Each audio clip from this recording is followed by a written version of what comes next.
Hello, and welcome to the 10th point tournament, a Canadian Highlander tournament. This is the fourth week, fourth season, sixth week. Today, the usual host, TheRedMage, sadly can't be here, so I am here as a replacement, and hopefully I'll do just fine. If you don't know what Canadian Highlander is, it is a 100 card singleton with a points list instead of a ban list. This means that cards such as a Black Lotus, Ancestral Recall, and such have a points cost. In the case of Black Lotus, it costs 7 points, meaning that you can only play, as the name would suggest, 10 total points of cards. However, most cards don't cost points, allowing you to make, once again, a 100 card singleton deck. Today we'll be playing about 3 rounds of Magic. We have 8 lovely players with us, and we are just setting up the first round, if I am not wrong.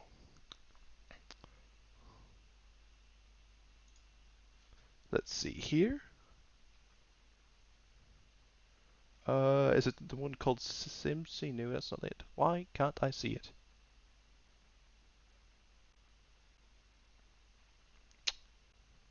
What is your name again? Oh, they're gone, aren't they? They are. So let's see here. One. There we go.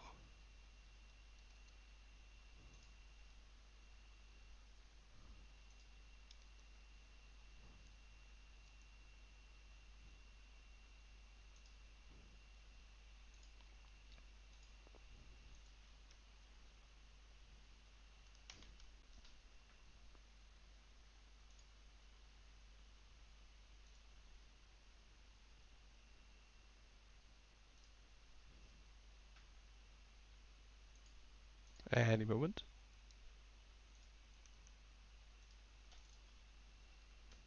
There we go.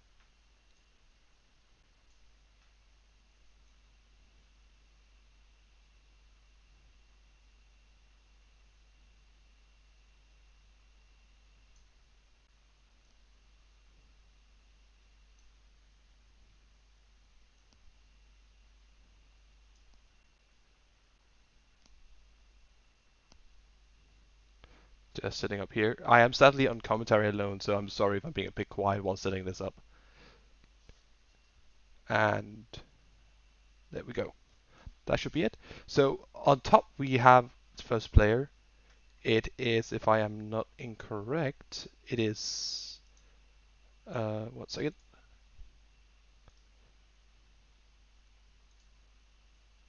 It is,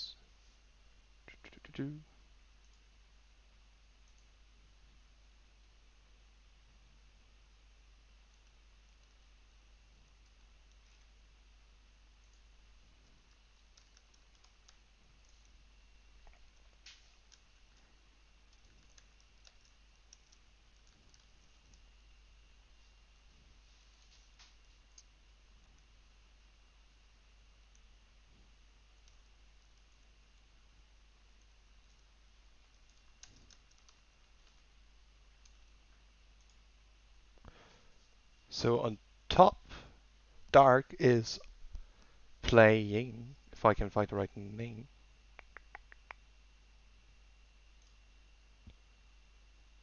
There we go.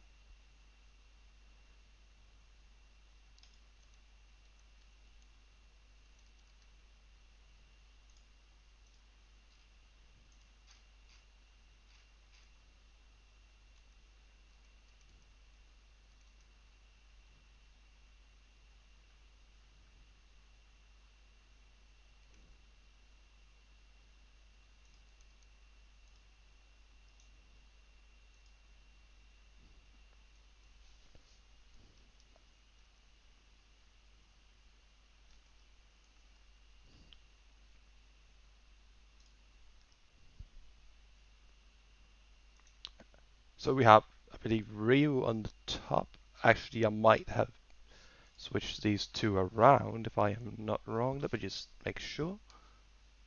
In a moment. Until then, we should have Reiyu and we should have SecretPipesman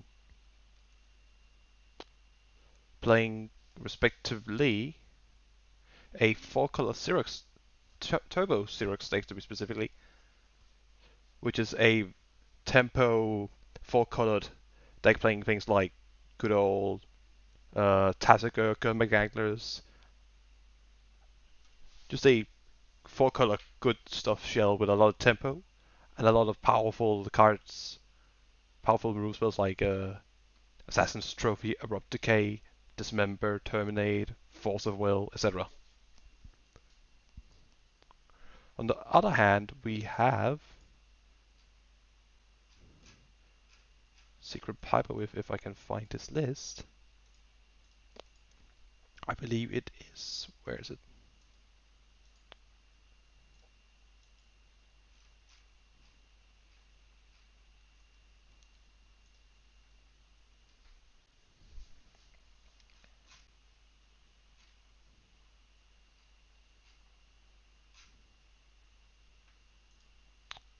Ah, incorrect.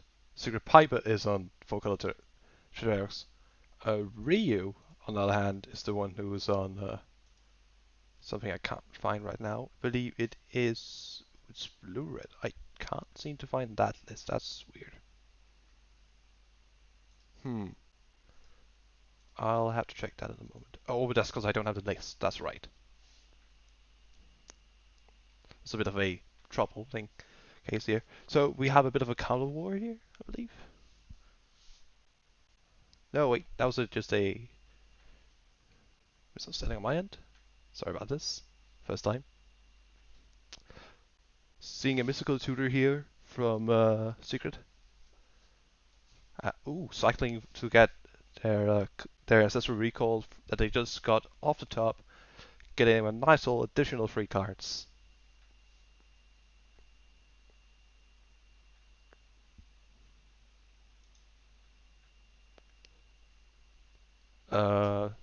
Thing in Eyes coming down from Reiyu should put on a lot of pressure if not answered. Though it wouldn't surprise me if SecretPipesman should be able to answer it, considering that he's still got 6 cards. He just drew a bunch with Ancestral and is probably more than able to answer such a thing. Yeah, there's a Dismember taking care of it more than swiftly.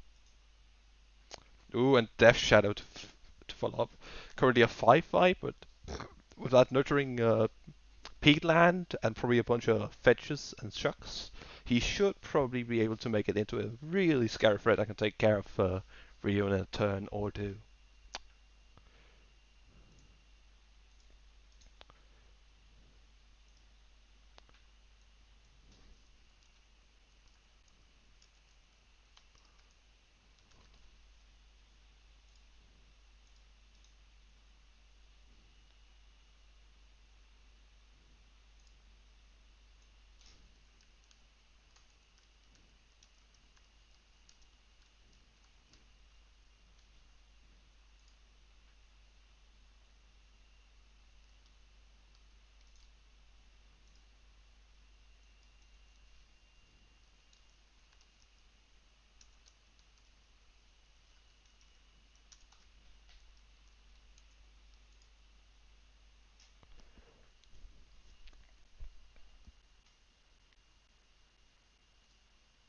Here we go. So you can see the graveyards. Oh, that's another big threat. Gurmag Angler.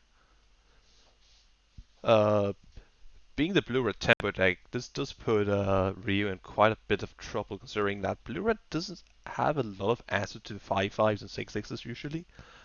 They do have the new, yes, there is a win for Secret Pipesman as well, as makes sense.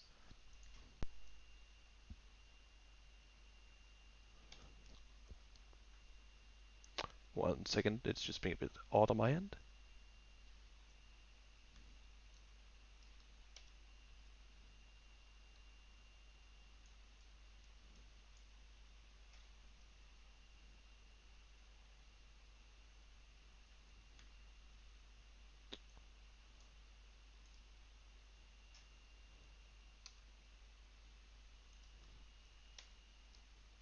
That's why. Wrong hotkey.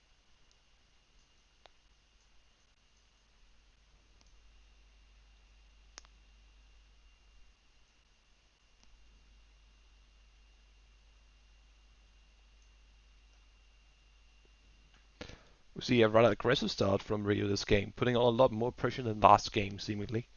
A turn 1 monster Swift Spear into a possible turn 2 Young Pyromancer unless...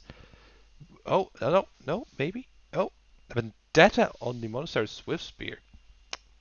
Taking care of that. And then following it up with a Daze. Let's see if we can get those hand cams set up in a moment.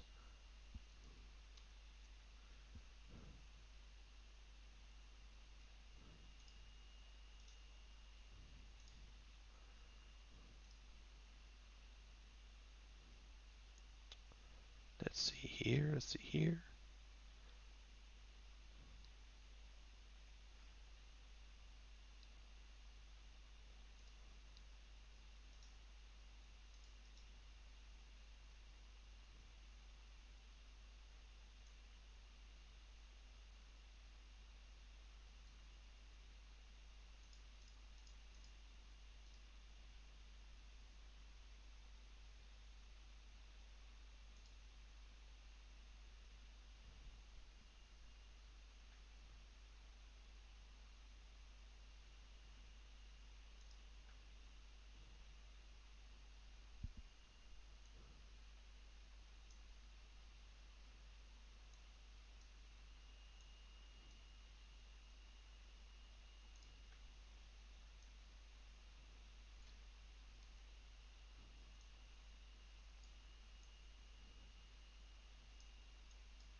Sorry for being a bit quiet here. We do have a Dreadhole Arcanist coming down, putting on a lot of pressure and leaving that Vendetta in SecretPipesman's graveyard. It's a great answer to any further possible threats coming from Reiyu, however. We also saw the back to basics getting Spell Pierce, which is a big deal in this matchup as SecretPipesman, oh, that's an exquisite Firecraft to take care of the Arcanist, and with no only one instant sorcerer in the graveyard, so it was counterable actually. Though that does seem that we don't have any from Pipesman, or at least he wasn't willing to use it on it.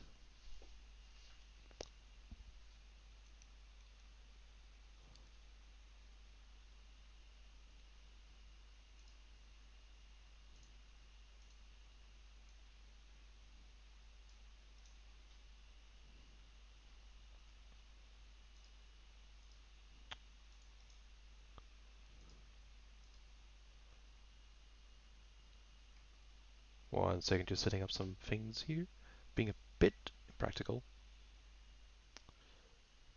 Oh, we're gonna see a lightning bolt straight to the dome from Pipesman. That is aggressive. Ah, setting up Nibble Mongoose, smart.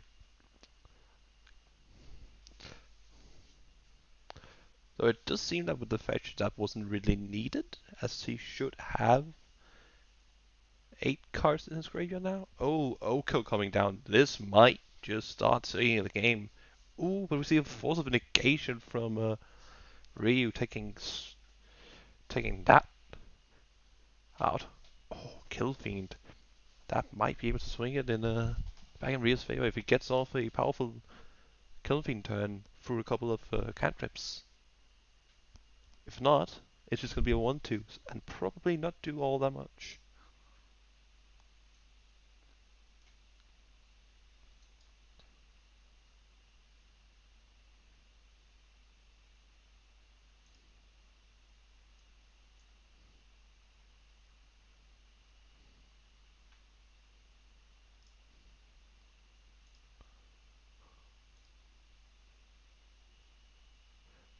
I think we should be getting the first, if I can find it.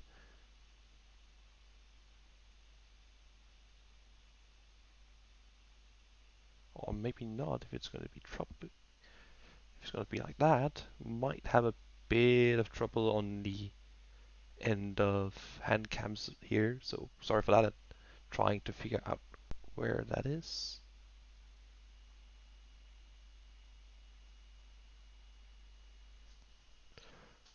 Oh, that's Delver as well now, and it blind flipped even, it seems like. Oh, is True Name Nemesis going to be able to save him? That Delver might just not care due to having flying. So even True Name's protection, sure it'll keep him safe from the mongoose and give him more time, but it won't answer that Delver. And Pipesman is up on card still.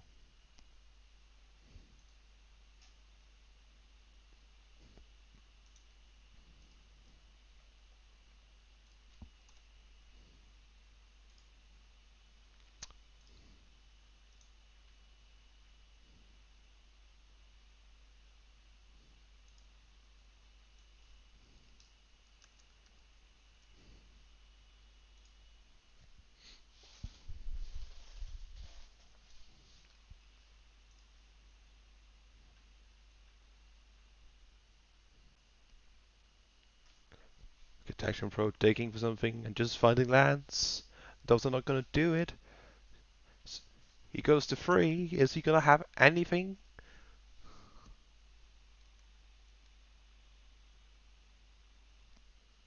That's a shock. That's an answer. Does and the devil is dead. He's still alive.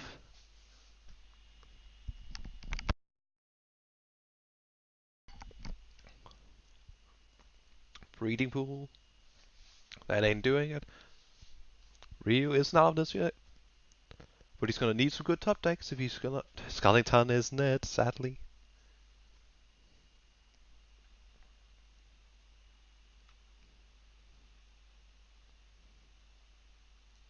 Howdy. I am not sure I actually have your sound now. I'm just gonna add your sound. There, I believe. Try speaking. Yes. Ah, yes, they should be able to hear you now. Wonderful. I am having a bit of trouble with the hand cams. They are being a bit of a pain in the ass, to be honest. I do hope this is So, family friendly. Turbo-Xerox versus Blue-Red Turbo. Yes, that's how it seems to be. I haven't been able to get that. Oh, that is a Mystic Confluence bringing Reiyu back in this. He was just struggling and just found the answer to a Delver just a turn before he died. Ooh, that's pretty nice. That is really good. Just drawing 3 cards is, I mean, sure, 5 mana, but that is Stabilizing on 3 against a Nimble Mongoose is pretty good too. exactly. And with a True Name Nemesis nonetheless, so that if he does find another block or answer, the True Name can start just getting in. Yeah, and they really need to start getting in. Something about it, like I'm this a deck that Oh, and a runs to Chandra as Nimble well. Mongoose. Oh, does seem like there is going to be some sort of response. It is a hard cast Force of Will. Oh, but the search for Scant is gonna make up for the lost Chandra. Yeah, that's a pretty long game card here, which is Yeah, not the absolutely. best in this position, but you never know. No, absolutely. Like, I mean, sure. The Turbo-Xerox decks does play a fair bit of powerful threats, but it's not a lot. Like, it's what I think it's in the 20s. Oh, a collective brutality for lethal.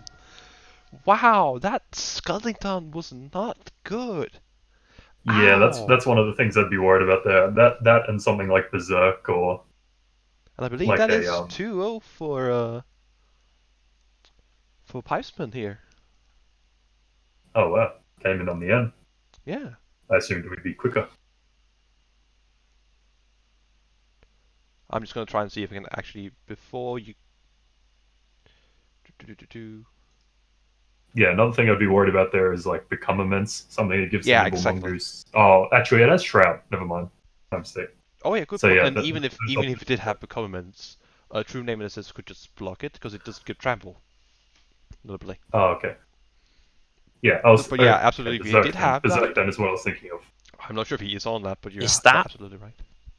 exclusively 2-0s then? I think it might well be. It seems to be 2-0, 2-0, 2-0, and 2. 2-0, Yes, that is 2-0. actually purely 2. That was a really quick first round. All right, I'll be back in a minute. So Arakasi won, and then we have SecretPipesman, and it was 2-0. And was it Lucas Yep. or Minksterella 1-2-0. Yeah, and then it was Jackie, correct? Yeah, I'll be like Jackie 2 minutes before I can start my next match. Kara. That's perfectly fine. We'll just try and get the hand caps and such set up in the meantime. Until then, we'll just go to the me camp. Ooh, boy, exciting, isn't it? I know. Oh. Not infatuated with myself at all. No. That was painful. So, how does everyone's rounds go? Well, you saw how mine went. Well, yes, that was painful. The first game especially. Well, no, honestly, the second game was more painful. Just drawing into 4 lands in a row You was did just draw a lot of like. lands there, but you did just hang in for so long. I was Well, surprised.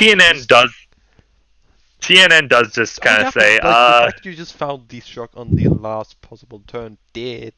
God, that was a thing. Yeah, well, I killed myself with the search, but Yeah. The thing is, at that point, I needed to try resolving 2 spells because any time I was just resolving 1, I wasn't getting through. No, absolutely. Granted, for still being very new to playing blue-red, it's interesting. I'll say that much. I mean, there is an argument to play defensively though, if you know your opponent, like you just stabilized. Well, the thing is, I wouldn't my card advantage.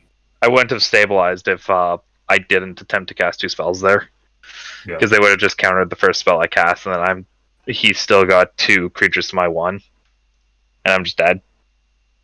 Oh, okay. Sorry, that's before I came in. I came in after you stabilized. Yeah, no, the turn before I pretty much killed myself by attempting to cast 2 spells. Ah. Yeah.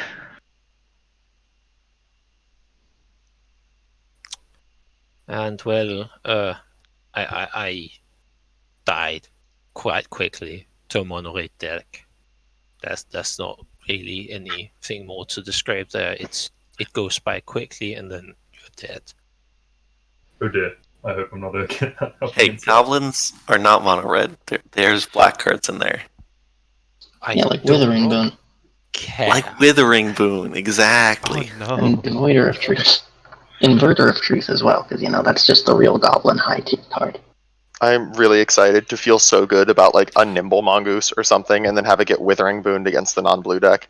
Oof. I'm really looking forward to it. So far, the only 2 creatures I've successfully Withering Booned have been big green fatties.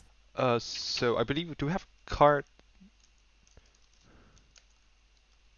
Do we I have believe what? does this work? Yes. So for those who don't know, Withering Boon is one of the very few black counter spells, and it's firstly it's 2 mana to basically Essence Scatter, counter a creature only, but you also have as an additional cost to pay a free life.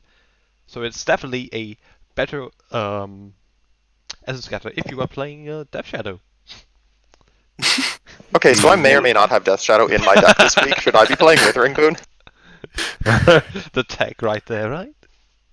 I don't But think anyone should be playing Withering Boon. The second game, I was honestly considering holding up Mana Snare just for Death Shadow, or the counter the 1 cost. It was just like, no, I need to cast it here instead.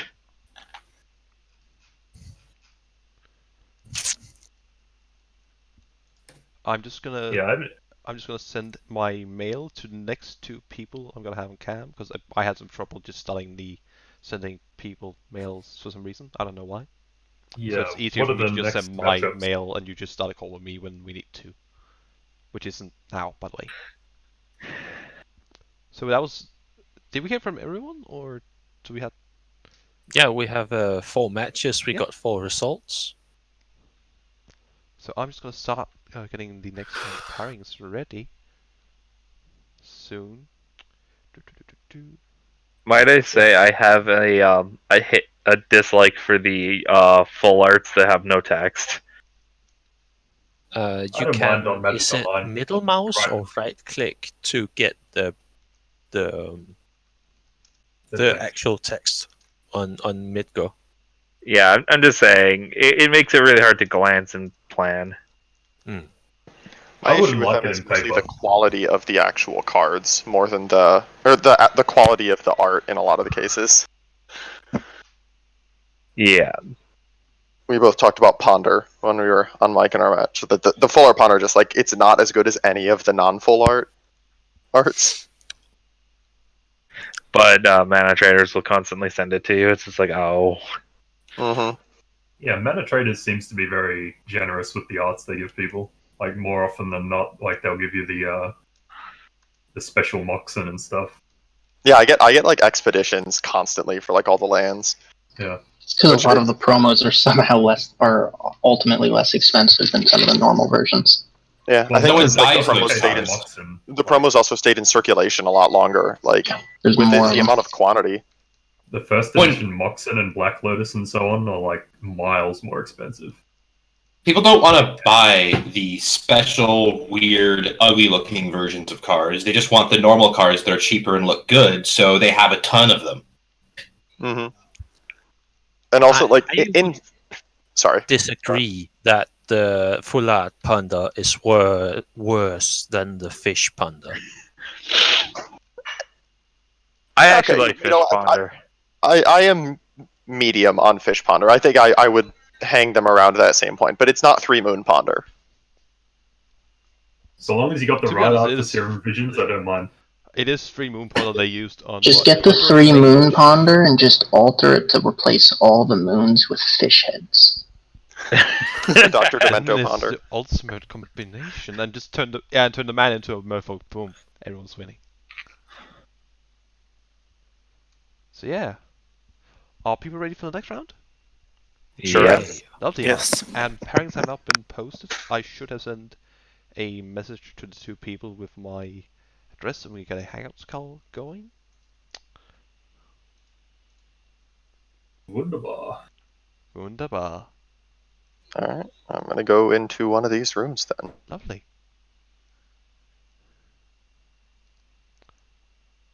Let's see if I can actually set up hand caps this time, like a not doofus.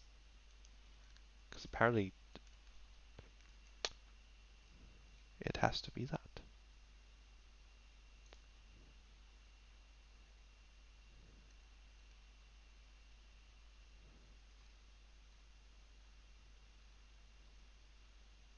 Oh, where did oh, Jackie went, so we might actually I didn't actually notice he wasn't here. That is my bad. Let's see.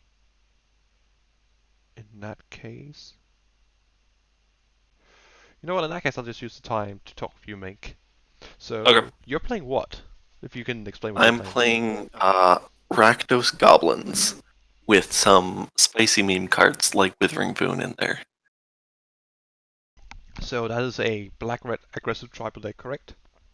Yes, although it has, because of the specific tribal synergies in Goblins, there are some infinite combos that you can just stumble across. Oh, such as? You can do, it's a lot easier to find in the Jund version, but in the Rakdos version with Metallic Mimic, Goblins enter with a +1/+1 counter. And then there are a couple persist goblins. And so with Skirk Prospector, you can get infinite mana with Murderous Redcap, you can get infinite damage because the persist -1/-1 counter and +1/+1 counter will counter each other out. Yeah, and through Recruiter and Ringleader, you can set up your draws for very easily. I found that the Black-Red is a lot better extending the matches against the mid-range decks that Mono Red will just fold to.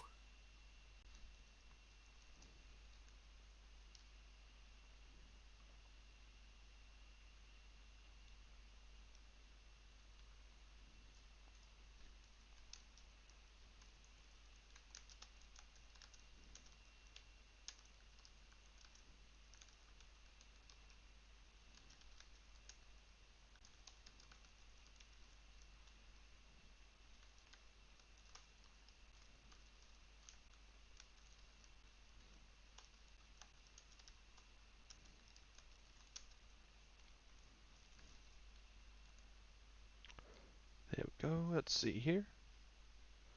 I'm not sure why he left the call, but he is responding in chat. Oh, and that's the first call. Let's see here.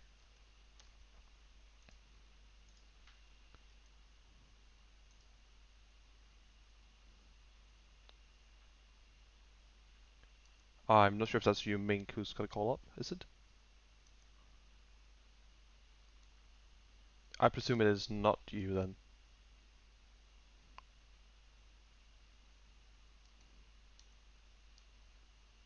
Hello? Hello? Is that you who's got a Hangouts call on right now, correct?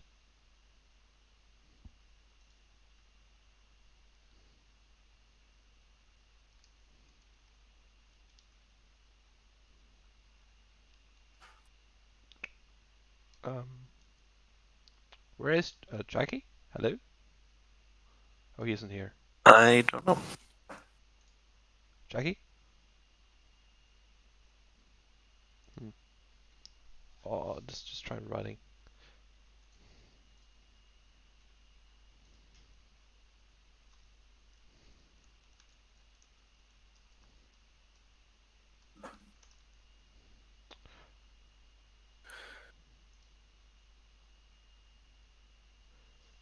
So if it isn't you, then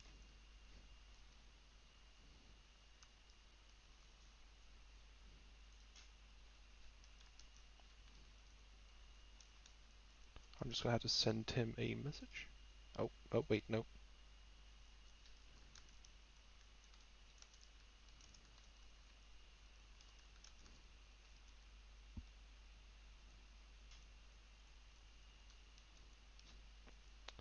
I can see someone's webcam. It looks like a Logitech one, like blue and like. Mink, you haven't started a call, correct? No, wait, David Mink. Nope, that should be yours. I can see your cam, by the way. There we go. Yeah, there we go. Just set it to screen share. Yeah, lovely. Yeah. That's why I was asking you most of the time if you started a call, because I need to get one.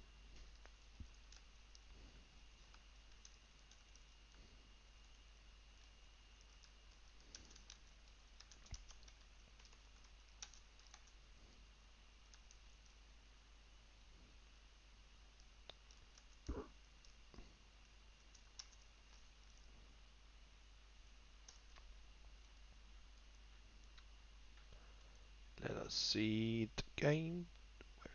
No, he's still not joined it, has he?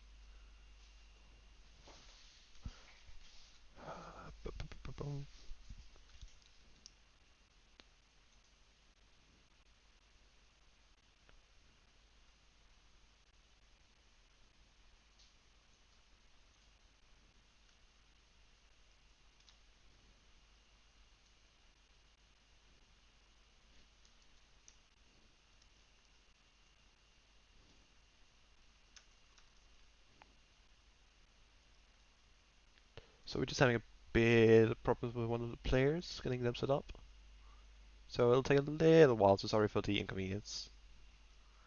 In the meantime, so what we'll be having here is we'll be having, as Ming said, they're on a black-red Goblins deck, as we just introduced, as well as we'll be having Jackie on a Oath deck, which is specifically focused on the card. Oh, there we go.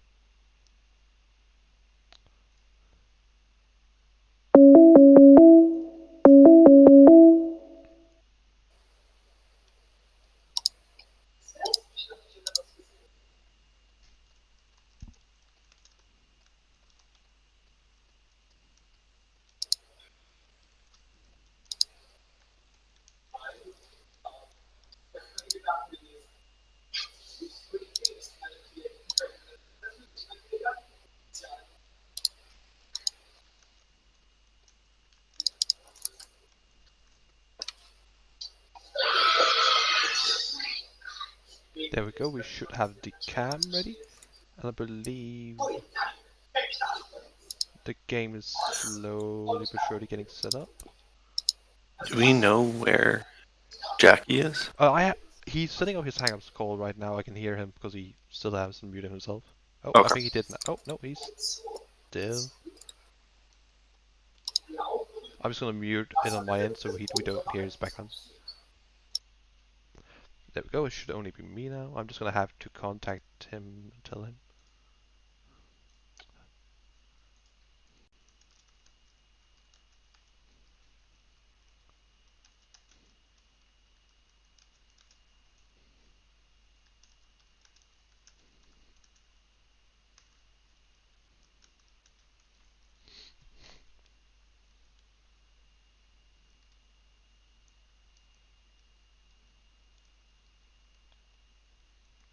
Is that, unless it's you, Mink, who's got some background noise?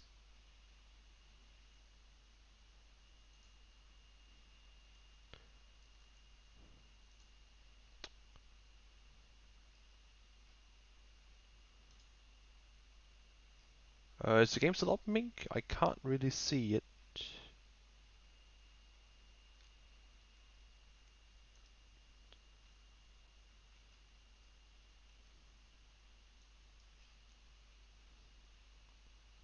This is mildly awkward. Let's see here. While we are waiting, I might just set up quickly another match, just to have going in the background, and then we'll switch over once we have the correct game.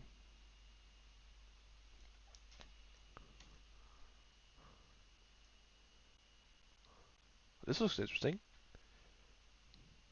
It seems like we have a artifact-based deck on the top here against a discard-based deck from Lucas.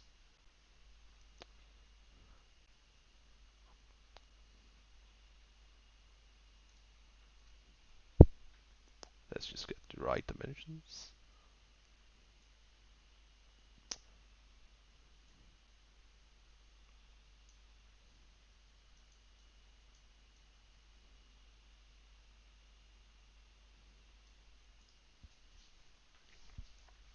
There we go.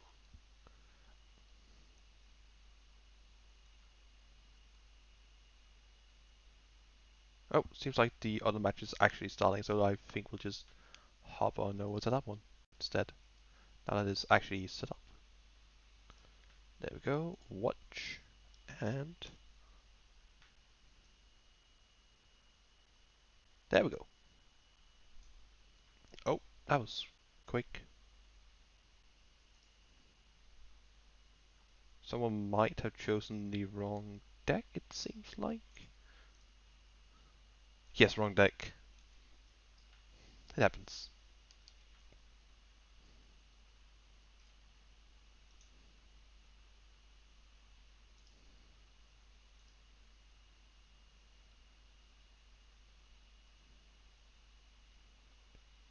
This is odd. I can't seem to find it. Let's try.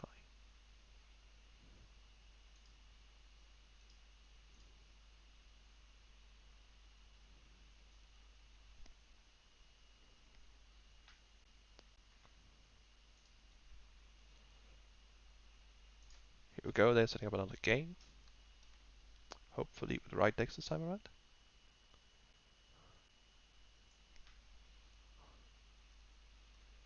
Let's see here. There we go, and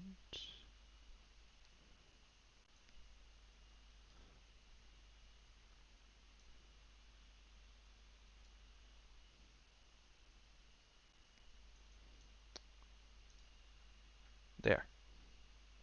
So on the top we have Jackie playing, I believe, as I said, the Oath deck, which I didn't introduce properly because I was distracted. So Oath is based around the Oath of... Oh god, I'm just gonna have to check actually, I'm forgetting the name. It's based around the card Oath Druids, which is a 2-mana green enchantment that I'll just find in a moment on the card.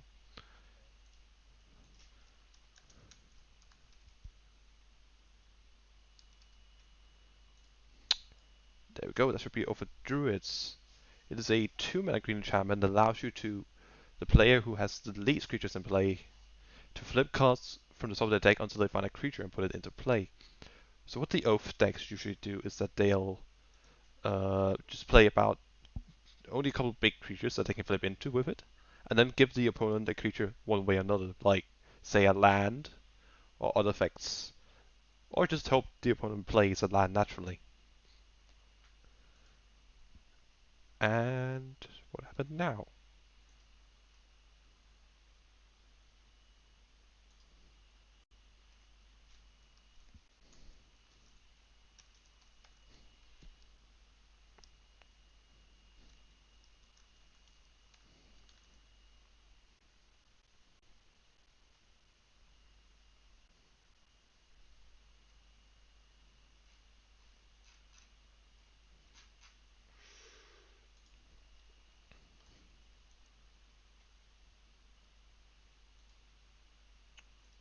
Seem to be having a bit of trouble with getting this game up going. In the meantime,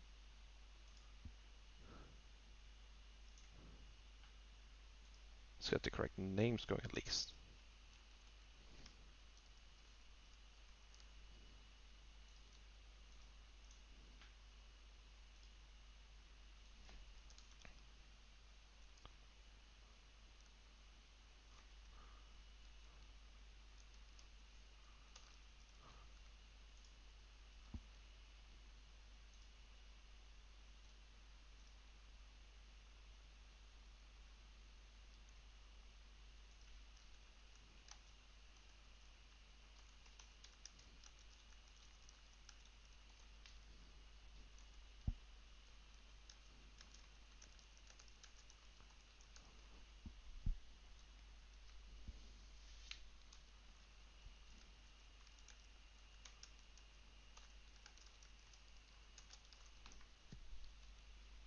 So we're having some technical problems here with getting the game set up, so instead of that, I think I'm just going to showcase another game. We won't have hand cams this time around, sadly, again. But we will hopefully find a game. In which case, let's go back to the one we were actually looking at just before. See how far they've gotten. There we go. Let's see if we get that centered properly.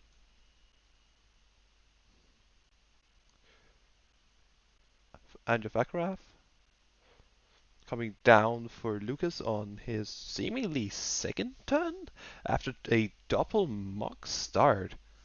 For those who don't know, Mox are power to the power 9, 0-mana artifacts attack for a given color, in this case red and black. And they are all free of the total 10 points you can play in Canadian Highlander.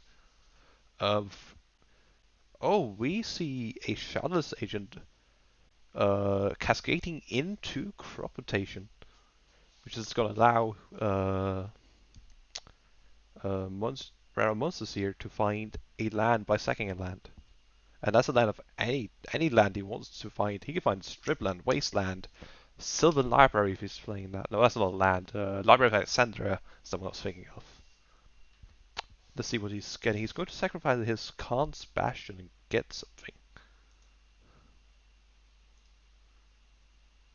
He's going to get a Mistress Workshop.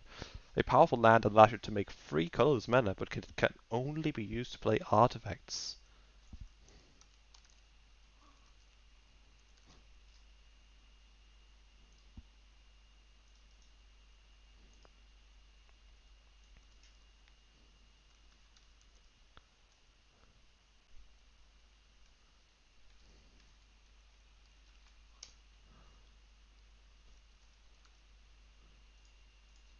Not quite sure what to call it, but I'm just going to call it Artifact Aggro for the time being, as I'm not sure what the proper title for this deck is completely. But we are seeing a fair bit of beatdown from this Foundry and Specter.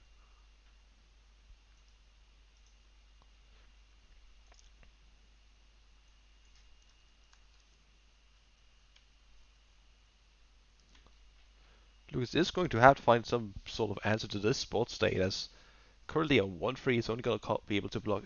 Well, it's going to be able to block many. Ooh, that is a Hogak. That is spicy. Hogak, if people don't know it, is the former Menace of Modern, a 7 mana 8/8 with trample, and that can be cast from the grave. Though you can't spend any mana, it does have the ability to Convoke and Del, which allows you to tap creatures in play and exile Casangria to cast it instead.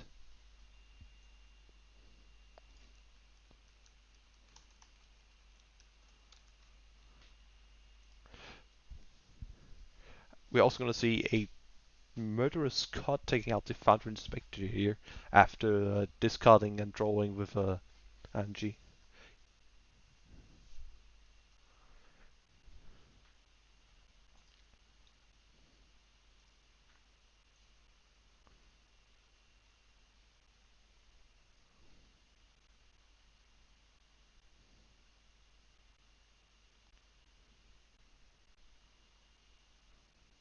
That is a miss. I'm going to put a bunch of +1/+1 counters on this board.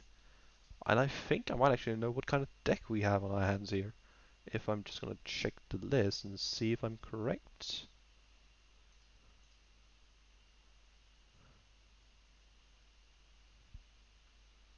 I might not be, if this is... I think he might have changed things. So yeah, we had a bit of problems with the Mink Jackie game, so I decided to jump over to Lucas's and RarerMonsters game instead. So we sadly do not have hand cams at the moment.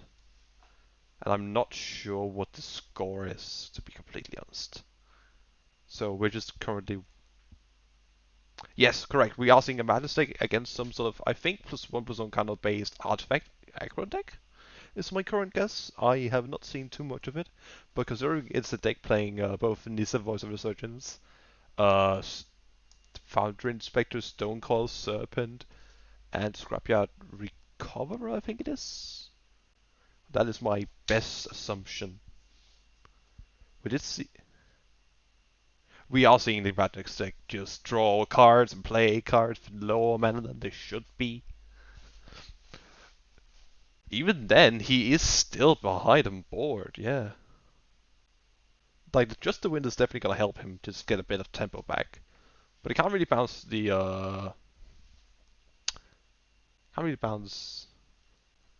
and he's probably gonna have to bounce the Scrapyard. Or maybe the Deathrise Shaman.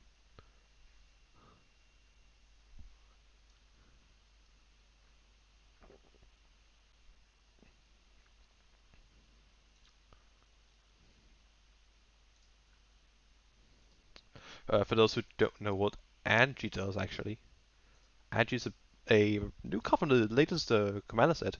She's a 1/3 haste for 1 black and a red, who has tap and discard a card to draw a card. But if you discard a card with Madness, you get to untap her. And that's not just if you activate her ability, that's just if you discard it at any time. So she just allows this Madness deck to just keep churning through its cards. Madness is a fairly old mechanic that we've seen a couple times around now, which says when you discard the card, you're allowed to play it for its Madness cost, which this deck takes full advantage of. We see him dealing with the Nissa here.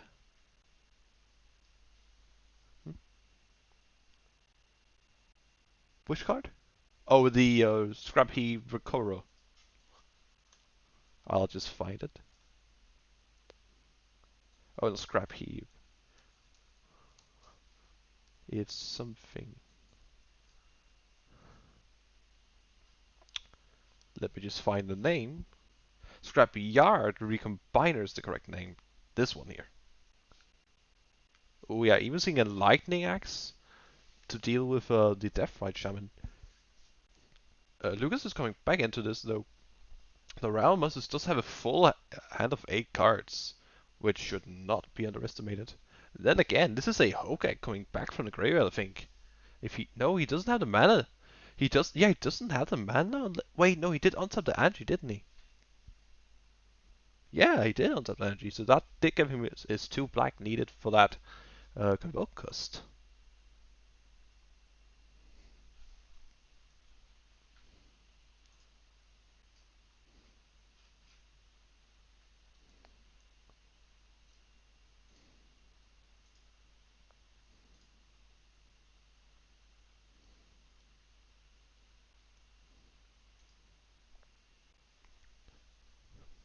Yeah, it is what I suspected. It is actually a ++1 counter artifact based deck. I'm just gonna change the title of the deck to fit.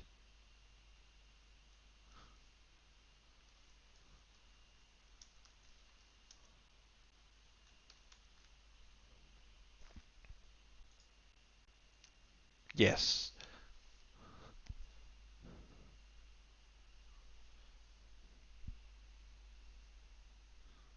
Yes, I believe we've always seen, like, I believe Founder and Specter is a construct, but I believe a big one that might make a difference if we can get it now down for enough is Walking Ballista. That might give us a chance here. Notably, this Baleful Sticks is able to block the Hogak, but he's still gonna take a lot of damage, and the Hogak can just come back again just after. Yeah, that's something Lucas doesn't. And he's casting Footsie is now gonna go down to 2. Oh, we're seeing a Dismember? Yes, a Dismember. Sorry? I just realized I have not been putting on your audio. I completely forgot to. I am sorry. You have not been muted this whole time. But yes, Dismember is important here. That's one less convoke creature for Hogak. Although it does end up in the graveyard, so it's much for muchness. But you do need 2 black and or green creatures to convoke out Hogak. Do you not? Yeah, because while Delve allows you to only play colorless, you can only pay if you want to pay the colored part of Hogak's cost, you do need black or green creatures to play in the form of Convoke. So yes, that is correct. You do need at least a couple. So he could have killed, say, Anya and just made sure that at the current state, the Hogak wouldn't be able to come back, which he chose not to, favoring the Blood Mad Vampire, as if I think he considered a bigger threat, possibly. The Madness deck is in a real awkward position here. Yeah, like literally, like one hit from the Strix is just lethal with that sword. That is true. If they decide to move the sword over, he can block with the Copter once and trade, unless that monster sees the fact that he can sacrifice his scrapyard or something else, probably his scrapyard, to put those modular counters over on the Baleful Strix. That is also another way to get even more damage through. I mean, that is true, but yeah, it's probably not going to matter. It's not really worth it. No. Yeah, Oh, I'm not surprised to see Baleful Strix though. No, it didn't he's block. not blocking. Okay, that's interesting. Yeah, that's correct. So Dismember does remove the only thing that blocks Shardless. That is correct. As the other creatures are black, allowing him to get in for a bunch there. That is true. That we did miss that. Which means actually, does have So the Enclave can block the Shardless, and the Copter can block the Strix. So that isn't lethal on board currently. Though that might change with if he gets the Walking Ballista, as I said. Because getting Ballista, then shooting the Well, getting Ballista just shoots face wins the game. Oh yeah, good point. Just shoot face. That's probably even more efficient. Yeah. That is an ability it does have, in fact. Yes. It doesn't look like they see the line, Also unless they're a sacrificing very the solid, steel. Okay, yeah. Sacrificing the steel lives here. I'm probably just getting the ballista for what? X equals 3. Yep, walking ballista, there it is. It's probably gonna clean up this game, and I'm not sure. I've seen they played one more game, so this is definitely not the first. But we'll have to find out what the standings are after the match. Luca needs a free kill spell here. And it's no. or a counter actually, spell, even but a free it kill just spell isn't doesn't do it. It would have to be a free counter, yeah. Yeah. And that's looks like RarerMonsters winning the match. Yeah, that does look like RarerMonsters is gonna win it. I will have to see how much he won by. Do we have any games left? Is the question.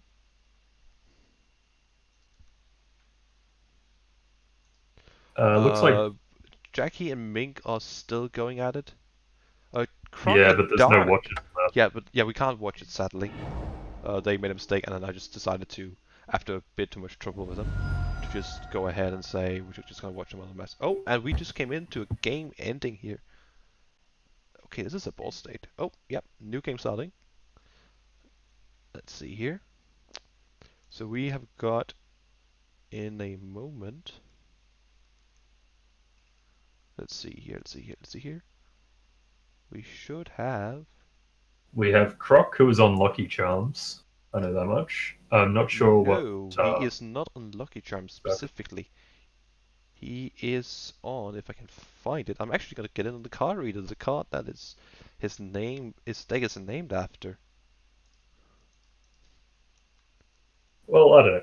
He called it Charms when I versed him. I mean, it might be correct because it is partly a multicolored deck using the one, the only Niv the Reborn, or just Niv the Reborn. Well, yeah. Presumably that's a Charms deck then. Every card is like based around the multicolor spells. Kind of matters cards. He's got like Hero of Presaint 1, Yidris, so that can cascade value. Absolutely. So seeing a stone skull clamp off an island here. Yeah, that is interesting. That's interesting. For reference, island not normally a color. This is Reiyu on Blue Red Temple. We did see him in the first match, and he's playing a primarily base deck, and probably also playing Blue Moon kind of cards. But he is playing a much more aggressive deck with like Monastery Swift Spear, for example. That is interesting. You don't normally see a skull clamp out of that sort of deck. I mean, surely they have a lot of X1s, but usually in like tempo strategies, your creatures are high enough value and like he does are trying to kill your opponent, so you don't really want them to die. That is it. Oh, there's a Vindicate targeting the mana base, that's aggressive. That is, and I think it's absolutely correct because there's no way Croc shouldn't win the late game in this matchup, because he is the deck playing like his Niv Reborn, which can easily draw him 3 cards with resolving, if not more. And he just wants to keep that is one example. I think it might have been a little aggressive when they played 2 islands to do that, because presumably then they're off their red source. Which means you might consider like waiting for the red source, but if you got nothing else to do, I can see just taking that line out of hope.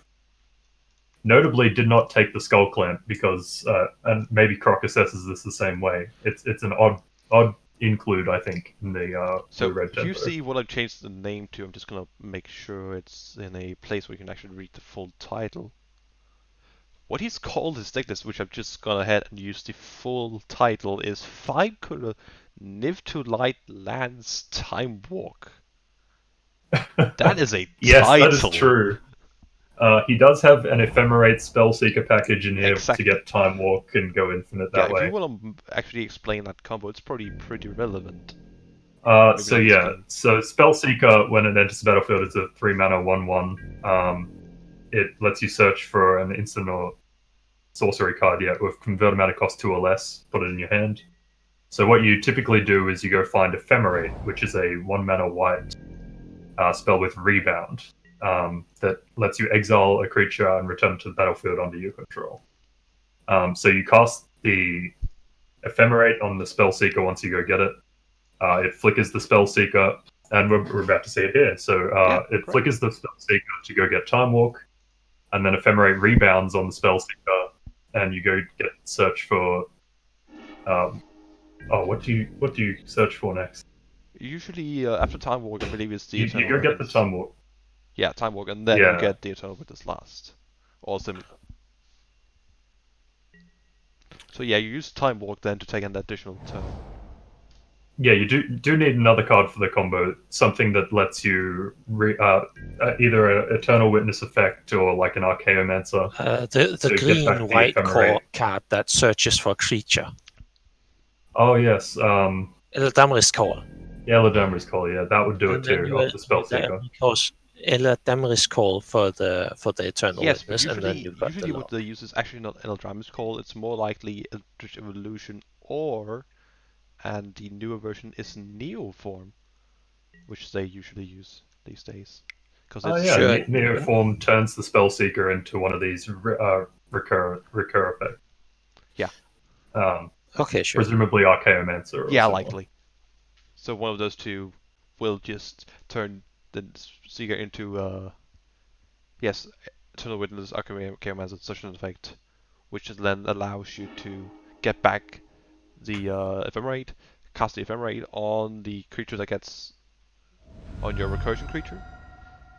Then that recursion creature enters again, and then Ephemerate goes to exile. You can then get back your Time Walk, cast Time Walk, take an extra turn. In your upkeep, you cast Ephemerate on your recursion creature, getting back the Ephemerate, casting Ephemerate, getting the Time Walk, and then you just keep going, taking as many turns as you can, and just keep trucking that way. We're gonna actually see the Ephemerate. Do we see the Ephemerate? Yeah, that's so we might actually, if Reiyu doesn't have an answer, we might just see him combo off here. There's a chance. Playing or just watching? There's multiple recursion creatures, and so there's multiple loops. Yes. But all of them involving. That is a hard cast Force of Negation. Does Croc have an answer to that, or is he just gonna let him solve? No, Dovin's veto saying no to that. And he is gonna get to resolve it. Is he gonna have the Time Walk straight away? Does he have the blue source? That's the question.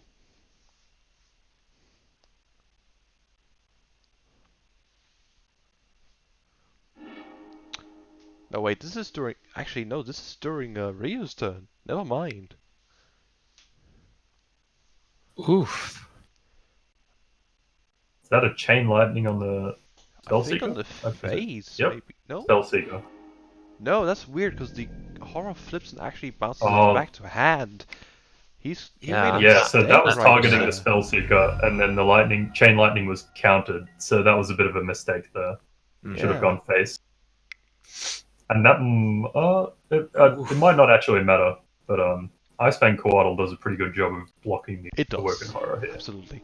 It does sadly... That said, he the does Skull not Clamp have might Death end up Touch for it relevant. right now, which requires 3 other snow permanents, in this case, snow basics. That is a good point, yeah. Not enough snow permanents currently.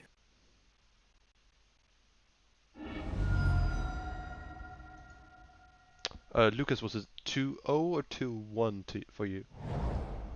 I lost 2-0 to Ra. 2-0, correct. Anyways, this should be the combo, right? I think, yeah, he should be able to. This turn... Time Walk gets him another turn, and then he has... I'm not sure he has the mana to do it right now. So he pays 2... Did he just play the Time Walk? No, he didn't. He just played the Ice Fang. So let's say he played the Time Walk now, right? He's going to play the Time Walk. Yeah. So next turn he's going to have 5, maybe 6 mana. He's going to need 3 mana, assuming he doesn't have another combo piece in hand, to play the Spellseeker. Then he's going to need to get some effect that gets him to the next part. Let's just say New Form or Eldritch Evolution. Getting some creature. That's going to leave him at 1 or 2 mana. That is not going to be enough to play Time Walk another time. And Ephemerate. So he's not gonna have the mana to do it. Okay, so but he it's just there is very few things that can be done at this point to disrupt the combo. It's just he needs to set it up over a couple of turns. He had turns. untap when I was looking. Apparently, that wasn't his extra turn. He's gonna bounce back the thingy nice and just have the fairy for protection next turn if it's not dealt with.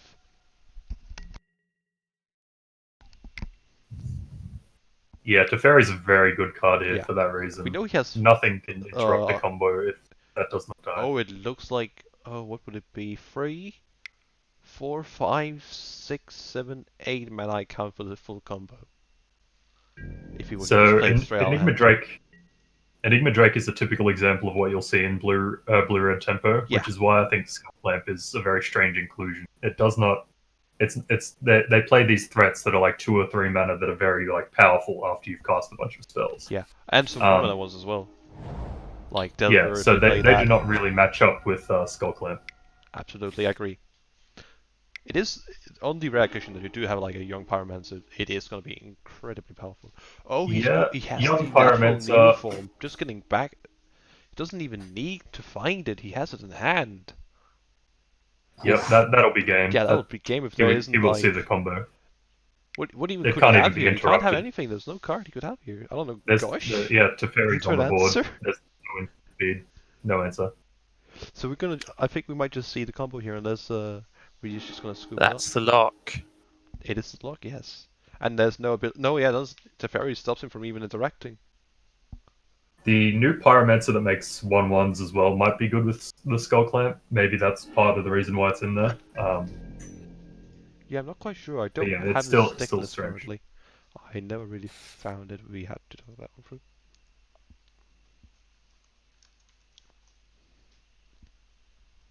Now, do we know what game this is? I believe this is actually the last game, yes. If I'm not wrong. Okay, but good. at least basing it on time, because it's not going over to a new game. Yeah. Yeah, if there was another round, Croc would be in trouble on the clock. I believe everyone should be done now. Yeah, Croc and Jackie. That should be all the pairings. I'll just... One turn away from winning. Damn. Unfortunate. So, that was the second round. We did have a bit of trouble with some cams and some calls and such. But I think we got some good Asian magic out of it. We got to see an infinite turn loop. We got to see someone just ballista people to death. Though we did miss a bit of game. That was a bit sad. But it happens.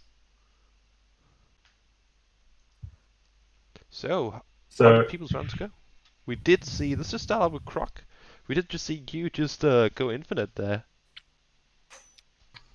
Yeah. He beat me in the first round just by killing me. Second round, I came back with a Thing in the Ice. Thing in the Ice and TNN. Oh no, it was God Eternal Kefnet and TNN.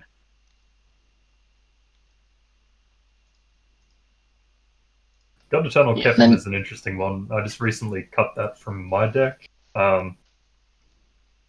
It is an expensive investment for a legendary creature, which is something that typically in the format doesn't see play because of Caracas.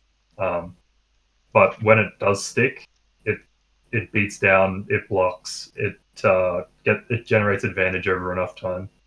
It's a very strong threat.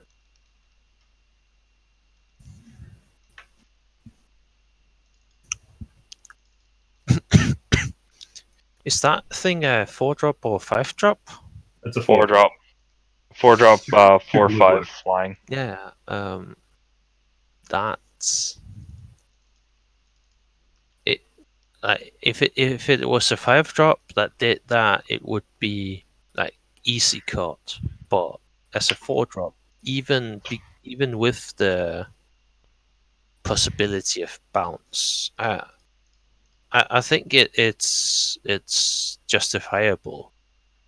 Oh, it's absolutely justifiable. It's a very, very strong threat. Like I say, it's just when you consider cutting things from like sort of aggressive-ish decks that want to run it, like maybe you're on mid-range and like it matters less. But if you're an aggressive-ish sort of deck, like it's considered like near cuttable because of the downsides it does have. And if it gets answered, yes, you can shuffle it back in like 3 from the top. And that matches up kind of well with like blue cantrips. But at the same time, like if it's dying and you're on 4 mana, like you might just be dead because of that, and you might not get the chance to like bring it back. True. So, if everyone's ready for the final round, we do actually have the final pairings, which I'm gonna post now. We're gonna be having Pipesman on Double feature feature? again. Double feature? Oh, the second one is a mistake. I'm sorry, I didn't remove that one. I just copied it and changed the names. Never copy and paste. Yeah, generally, if I'm attached to something, you can assume it's a mistake. Oh, I mean, Wow. I'm not gonna say no to that. That's your choice.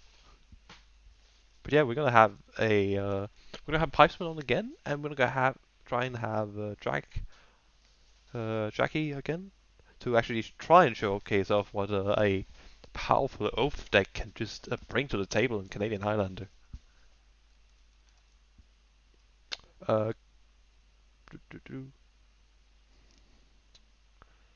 Croc, I do believe you should go to Rara when you're. Yeah, I'll mosey on over eventually. In the meantime, Pipesman, when you set up the game and chat, I'll just call both of you because I have both your.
That should be.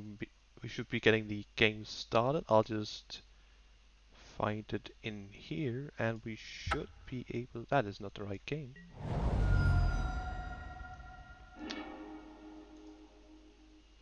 There we go. That should be the right game.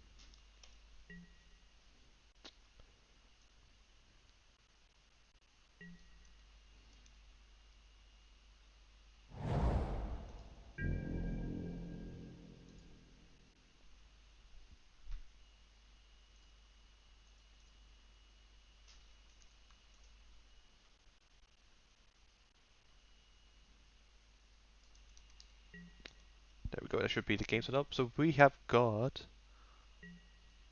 ourselves a lovely little match here between Jackie and SecretPipesman. We're gonna see a turn 1 duress from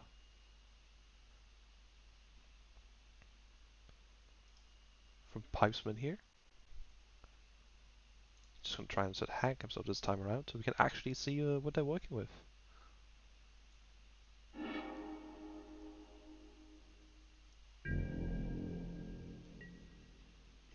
Just gonna obscure vision for a second here. Oh, that is not correct. Why is that like that?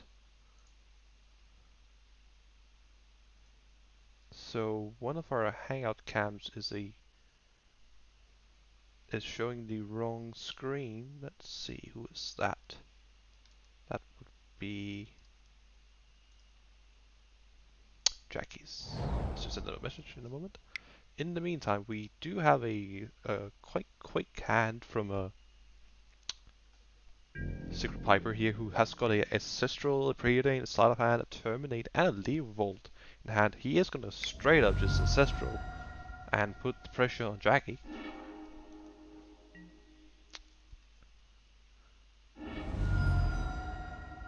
Let's try and see if we get that hacked out instead. There we go.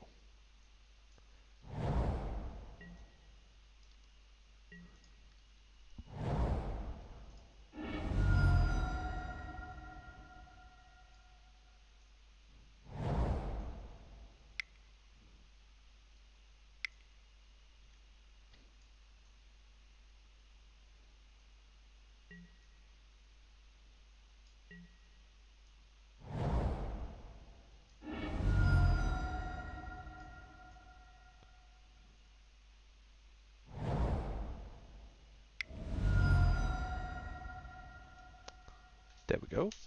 Should be the first of the two hand cams.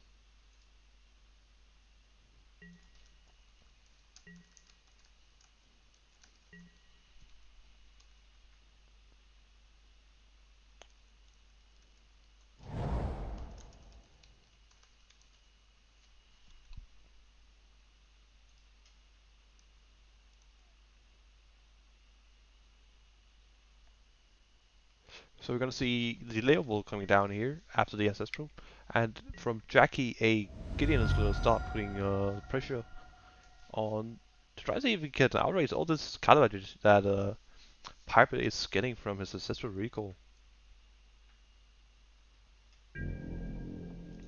Let's see if we can change these names to be more appropriate.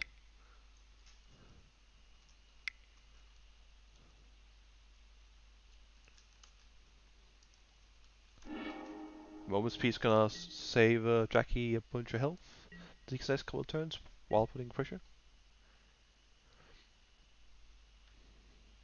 We are seeing, oh, that is a Snapcaster Mage in the hand of Reiyu, and he is gonna go straight for the Ancestral Recall, unless there's an answer. There's a memory lapse for now. That's not gonna last forever.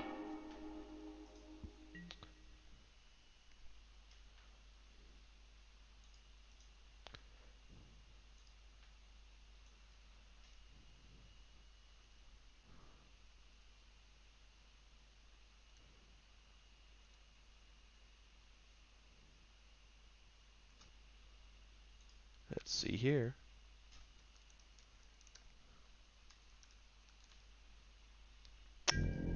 Once again, Gideon. Oh, he's gonna prevent damage this time around. Instead, we're gonna see a mystical tutor. He is gonna shuffle away the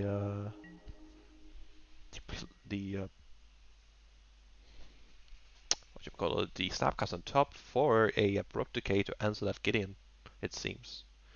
Oh no, he's gonna play the twins, the Royal Silence. Probably gonna. Is he gonna plus it? And yes, he's gonna plus it and get in for free with the Terramander and the Leovold respectively. Taking care of the Gideon for good. Things aren't looking too good for Jackie here, especially with a true name now in hand also for Pipesman. That is a lot of powerful cards. And he can just use his cards to take for whatever he needs. He's gonna remand that, but that is not gonna be as big a deal as I think Jackie might expect it to be. I mean, sure, Pipesman doesn't have a lot of cards available, but he has some.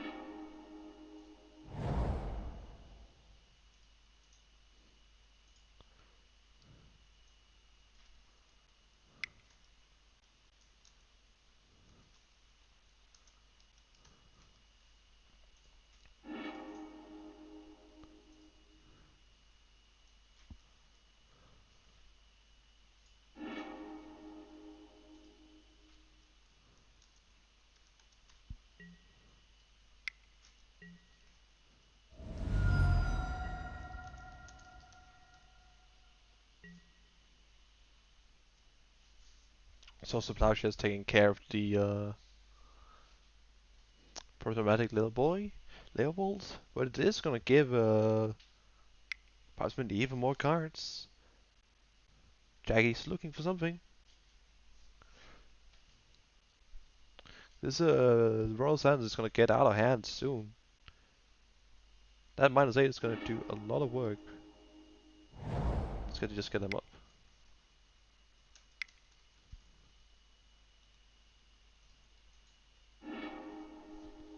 A -8 to draw 4 and then deal damage to any target equal amount of cards in hand. Oh, that is a Vindicator to carry them and a Wasteland to remove any red mana.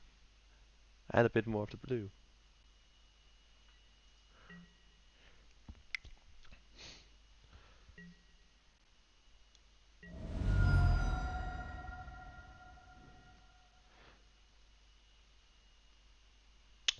Nero, I'm sorry I missed your follow, man. Thank you for following if you're still here.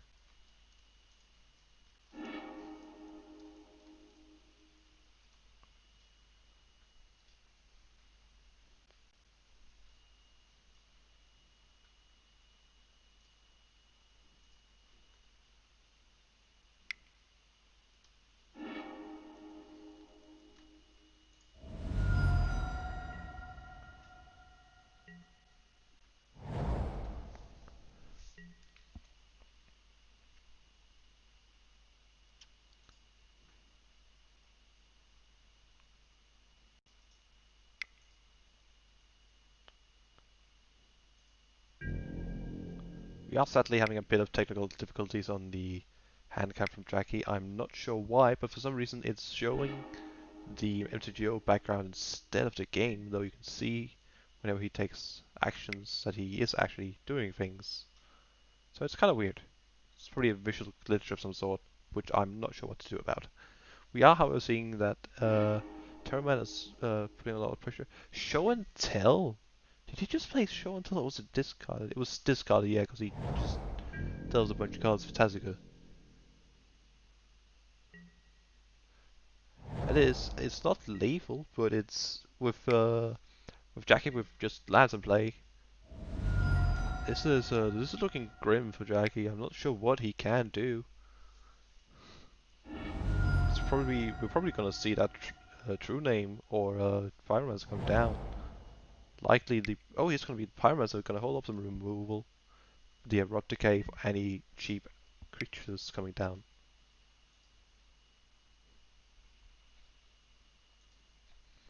Festmin Sage trying to get some mana fixing going, hoping to draw something. Is it there? It isn't there, and that is game 1 in favor of SecretPipesman. We are gonna move to game 2.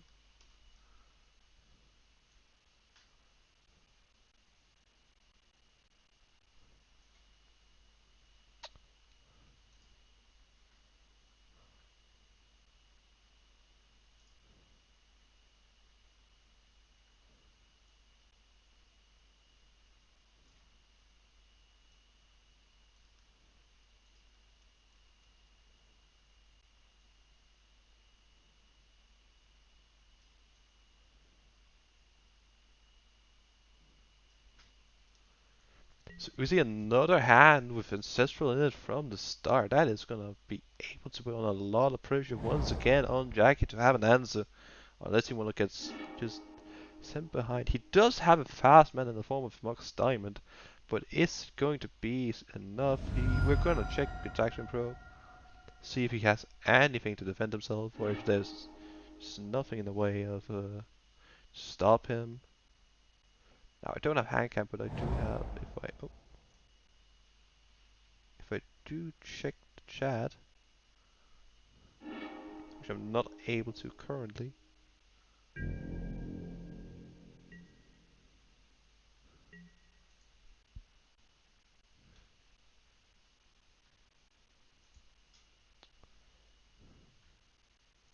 Let's just see. Oh. Some reason it's designed to be a bit weird and wanted to go. Yeah, there's no info here, sadly.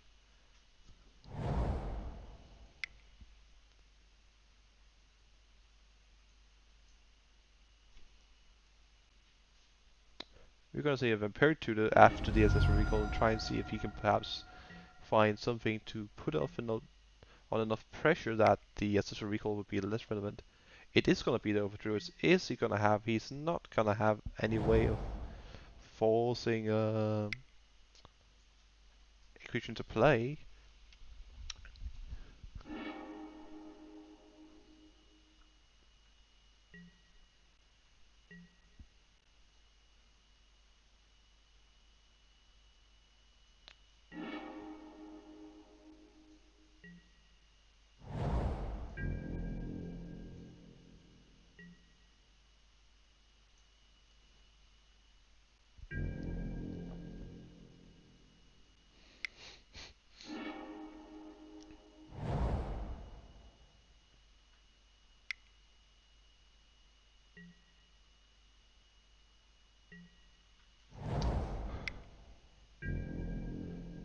Pipesman is just looking for lands currently. He doesn't even have this double blue to cast. Oh, he might now have double blue to cast the True Name, but does he want to play the True Name into a Oath of Druid? It seems not. He's just gonna pass. He's not really able to do much. Even with good threats like Leovold and True Name in hand, he's just really constricted, honestly, by this Oath of Druid. It's threatening to put anything scary into play as soon as he plays a creature. I mean, sure, he has a Mana Leak and Remand now, and a Drown Unlock, a new card from Eldraine. But they're not really doing much in the way of putting on pressure. Dismember just not gonna do anything. Jackie is just getting all the time he wants, even though there was a turn 1 Ancestral Recall. That just isn't enough to stop this Oath of Druids. Just sit there menacingly. Maybe a Thoughtseize might do something. We don't know. Let's see what'll happen.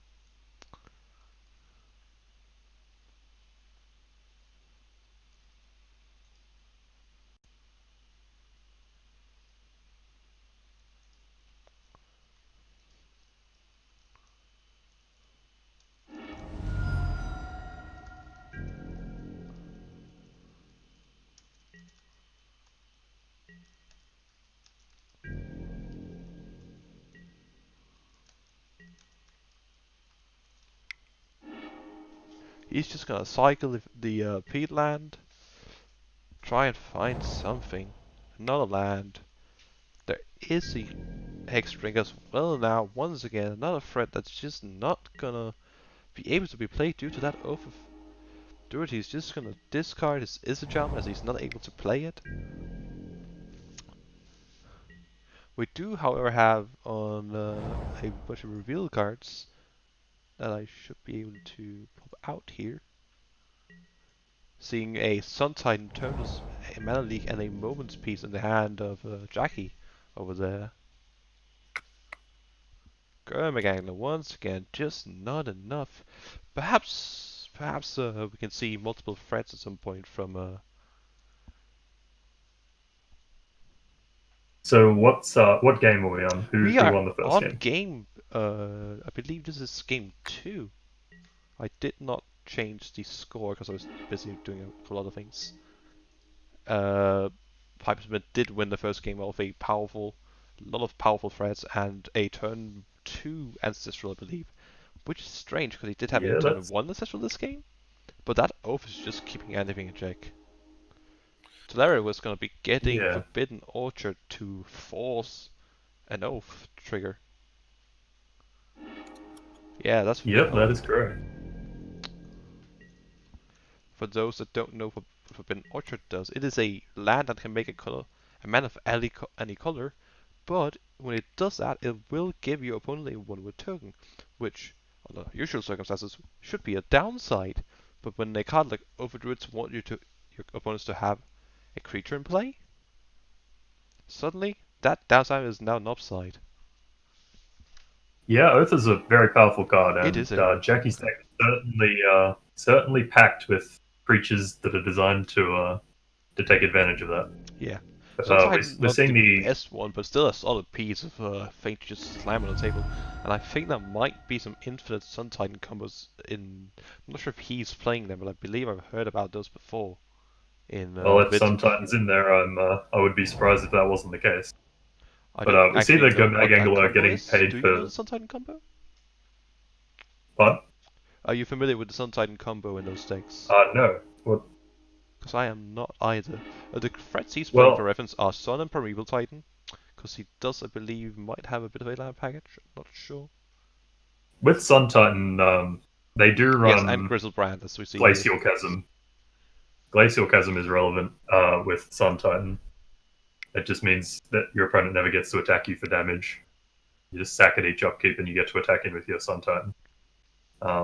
We're seeing a leak on the Drown Unlock. That's very And the unfortunate. Remand is not going to do much, but it's just going to cycle. No. Remand probably gets hits Drown Unlock to return it back to. That is a good point, yeah, and then have an Back to answer the later hand. turn. Good point, yeah. It is Yep. going to fizzle the Mana League and actually create card advantage.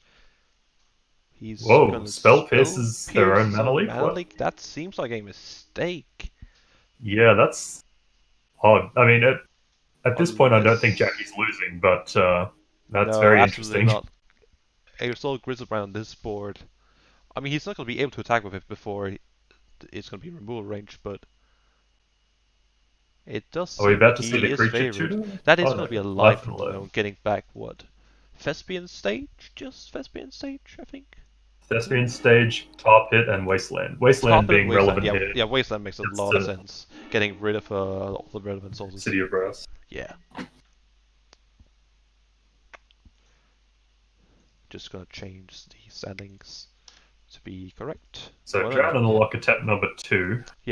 So we do see that there is a Force of Will, interestingly enough, in Pipesman's hand. Moment's He's Peace. gonna play Okay. Moment's Peace in response. That is interesting. He's gonna... How crazy is he gonna get? Do you think? Will he He's gonna- draw? Is he Yes, gonna draw the he second draws there. 7? I think that's probably correct. Yeah, especially now that he's playing Moment's Peace. That seems like he wants Yep. to.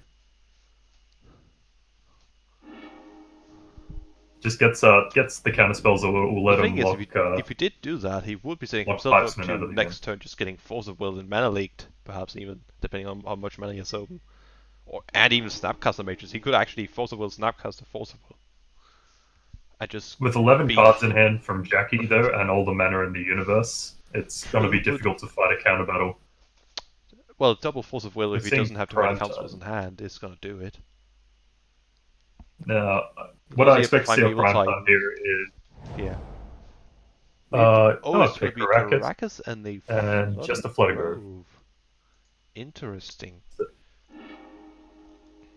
I'm curious about the Flooded Grove, whether or not they needed the Yeah. green. I figured since he took back the Thespian state that he might be on. He has Library of Alexandria, but he didn't choose that, which kind of makes sense. Glacial Chasm he didn't choose. Well, And at most this point, they interesting- do not need to finish Yeah. the game with a 2020 I flying think he indestructible. might have drawn They've the got Dark the Depths, got the considering Oath he didn't online. get that. Or unless he milled that one, but then he would have gotten it back. No, Dark Depths is in the graveyard. He didn't get it back. Mason with And we see the force on the loam here, Is it? Oh wait, no, but that's a Crucible. Crucible comes down to That makes ruin the sense. That day. makes a lot of sense. Maybe just getting back to Mace of it? No, just a wait. He's No, just gonna waste just that long attacking as the well. lands. Yeah. Yep. There's no need to do much else. Jackie's winning the game here. Just wants to lock them out. Yeah, absolutely. That oath just gave him all the time he ever wanted. He didn't need to do I'm anything. curious. Now the Snapcaster play is interesting because it. Whoa, what's going on? Okay, it just bugged out a little bit there. If they remove a blocker and they have, say, like a Collective Brutality, if they get rid of the prime time, maybe they can win off the Gomag Angler and Snapcaster. But that's assuming that with 8 cards in hand or 7 cards in hand, Jackie's not going to have a counter spell, Yeah. which is pretty optimistic. He's just taking something, it seems like. Yeah. And the worst part is that it he gives just got to them a choose possible between out. what, 13 different cards or something, what 7 he wanted to keep. So it's like not even like just 7 random ass cards. It's 7 Yeah. out of 13 or something. Like he just Okay, so we do what, see the removal Fairy, I spell, believe? so that is interesting. Like If like they have the open Collective graveyard and Brutality, shoot they can go down. for the lethal line. Yeah. I think unless Jackie actually has the 0 mana counterspell, a Force of Moments Will of Peace is flashback. just gonna put him at 2. Flashback Moment of Peace is probably going to mean game here. I don't think there's Oh no, the any Force of Will real has been outs played. at Never this point. mind, I missed that. Yes, the Force of Will was played the other turn for the life Yeah, from like the the only loan. thing he didn't mana leak it. Interestingly, not prioritizing it. That is an Mana miracle. Leak's gone That's too. just gonna be Mana lethal next Leak turn if there's was, another answer. Mana Leak was spell pierced, remember? No, that was the mana leak from Jackie. I mean the mana leak from Pipesman that he has in Oh, hand. okay. He didn't counter it to deal 2. Which I think might actually just hurt him now that he can't get in for lethal with Do they Snapcast have a Mana and... Leak in here? Hmm? How do we know they have a Mana Leak? I have cams on his hand. I don't Oh, have on okay. Jackie's sadly. But there's a bit of trouble on his side with Oh, that. now I see. Yeah, why didn't they Mana Leak the Moments? Yeah, that is like getting your opponent to 2 means they can't take too much damage, and that means both your Gomag and your Snapcaster would be lethal. Especially when you know they are going to flip something off Oath next turn. Plus, Yeah, they can't and it really turns activate on Orchard draws like because then Collective 2 Hornbills are Brutality. lethal. Gideon's gonna probably neuter the... No, he's gonna make himself Euromag. able to. That's even better, actually. Yeah, that makes it very difficult here. They would need to remove the Emrakul and attack the Gideon as well as face. Yeah, that's like, gonna that's be just too many game. targets. Yep. So we're going to see a game 3 here in the finals. That's very interesting. This is a very interesting matchup. Absolutely. If the game goes long enough, Jackie is definitely favored. Yes, he is But, basically the control this- pick. Oh, This Turbo-Xerox deck definitely has a chance to tempo the Oath deck out. let's see here. I just accidentally moved and changed the size. Let me just fix that quickly.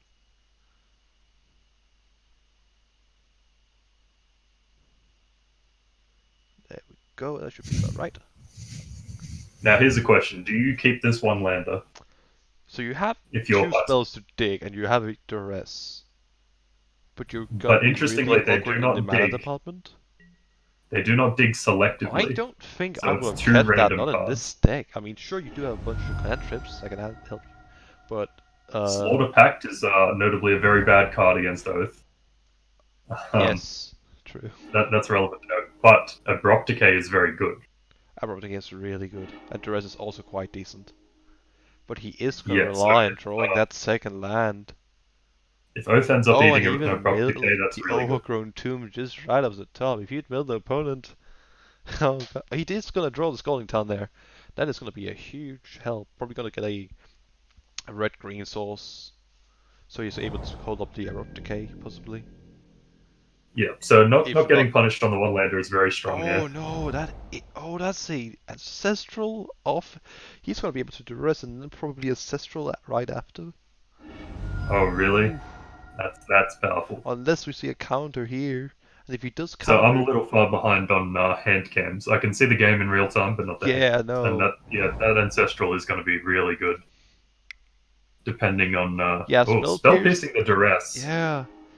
That might mean a he Force of doesn't Will here. know it, but that is going to possibly cost him a lot. Admittedly, the Spell Pierce would have probably been taken. Well, yeah, Spell Pierce would have been taken 100%.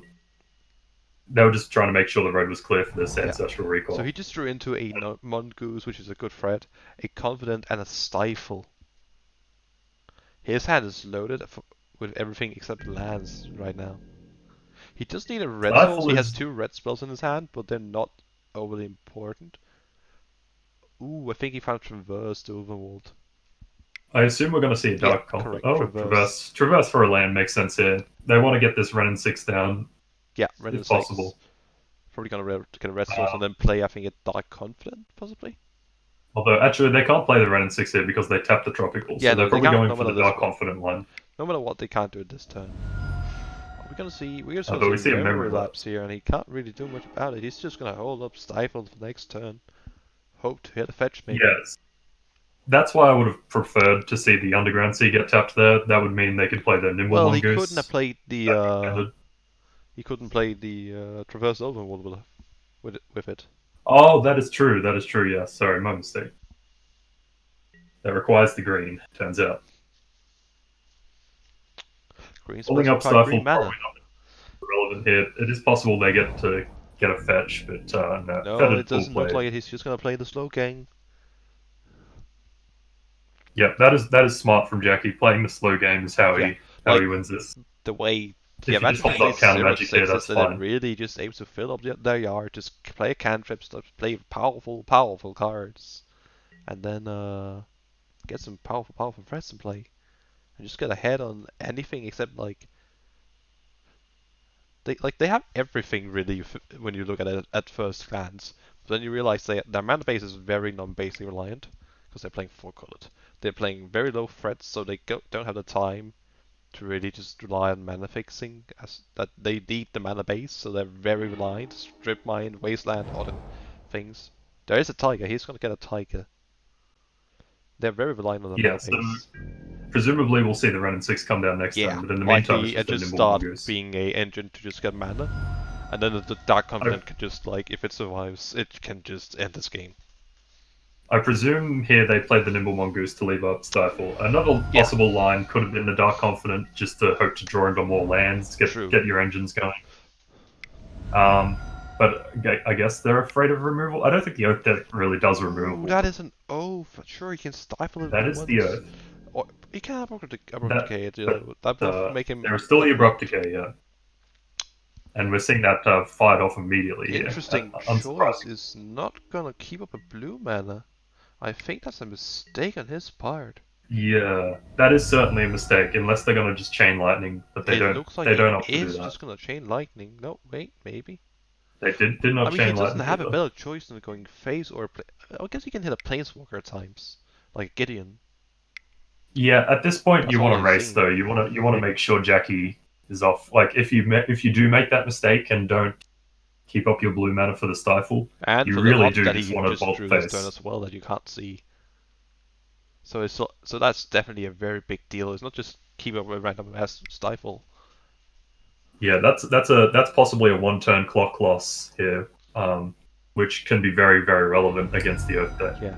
Especially after an Imperial Seal gets cast. Especially, yeah, that is going to make it just straight up a 1-turn difference. Well, it was already, but it's even more important. He's going to draw a Delver Turban, just going to go ahead and play the Ren and 6.